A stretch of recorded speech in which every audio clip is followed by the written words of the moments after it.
This is Australia. G'day, mate. Don't be a failure. What up? A lizard's a scalia. Jump on a train, you'll be late on a dahlia. Struth. This is Australia. This is a sink. Yep, get fired from your job. Don't need to go sob. You got sent a link. This is Roma. It's also Rong, Yun, Claire, Ma Xiao Tiao, and so on. She prefers taking photos with a vintage camera rather than a phone. She likes wearing sunglasses because it makes her look cool. She likes wearing perfume because it lifts her mood. This is her electric kettle. She likes drinking hot water. This is Rong in kindergarten. Her mom showed her the map of China, and that's how she gradually fell in love with traveling. She's almost lit up half the map of China with her travel footprints. This made her even more eager to explore the world. So, she chose to study abroad in Australia. This is her student days, but she didn't always know exactly what she wanted to do. But she knew this.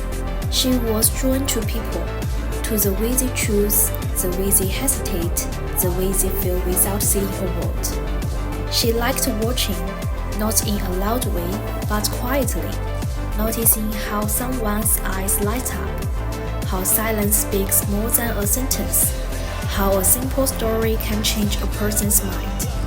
Over time, she realized what she truly loved was meaningful communication, the kind that doesn't just talk, but listens, the kind that doesn't push, but resistance.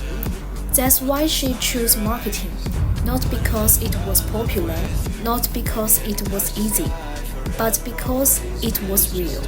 It was where physical met creativity, where data met feeling, where business met empathy. In a world full of noise, she didn't want to shout. She wanted to speak with purpose, to build things that mattered, to make ideas clear, to make people feel seen. In this new place, everything felt unfamiliar. The light, the rhythm, even the silence. And yet, some things stayed the same. She still searched for warmth, for meaning, for people who felt like home. What she didn't expect was how this journey would shape her. Not all at once, but piece by piece.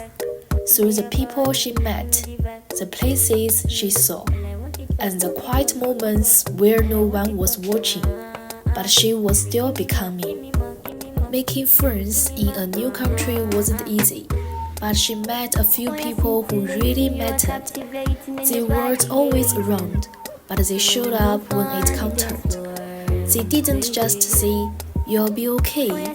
They helped her figure out what was wrong. And her old friends, they didn't forget her either.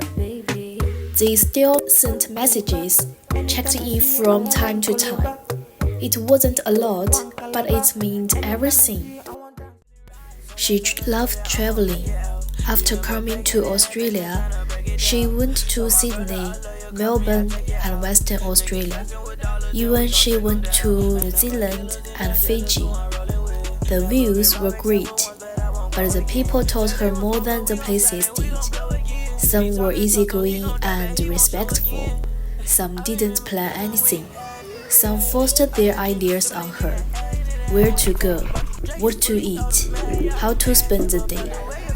One even got angry when she said no. That's when she learned. Not everyone deserves your trust, and sometimes the best thing you can do is walk away. She didn't grow up cooking, not because she couldn't, but because she didn't need to. But living alone changed that. At first, she made a few mistakes. Too much salt, wrong rice, burnt toast, but nothing she couldn't fix. She watched videos, asked friends, and figured it out, step by step. Now, cooking is part of her routine, not just for saving money, but for peace of mind. It's her way of seeing. I don't just survive, I live on my terms. Looking back, I think my effort in this course was steady, not perfect but consistent. I kept up with tasks and deadlines, and I was engaged in the learning process. But honestly, I could have done more. For example, I should have spent more time looking into real-world marketing cases and reading extra academic articles. That would have helped me understand the series more deeply and apply them better to my assignment. One task I really liked was the peer review activity. Before that, I only saw my own work, but through reviewing others' reflections, I learned different ways of thinking. It helped me spot both my strengths and weakness. I also enjoyed the CAT report each week. It gave me a clear focus on what to learn and pushed me to do extra research on key topics.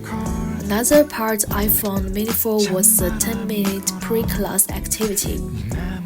One group presented an Aesop brand story through role play and even handed out scent samples. That was so creative and memorable. It inspired me to think more about how storytelling and sensory experience matter in marketing. So, while I did put in real effort, I've also realized I can be more proactive in going beyond the required tasks, reading more, asking more questions, and bringing in outside cases. That's something I'd definitely carry into future studies and work. In this group assignment, she realized that simply diving tasks isn't enough. Everyone doing their part doesn't automatically mean the whole thing works. It's like in service marketing, where customer satisfaction depends not just on individual actions, but on how all parts come together. Before submission, the team needs to regroup, to ask, does this make sense as a whole? Are we seeing one clear message? That moment, the final check, the shared adjustment, is where real value is co-created.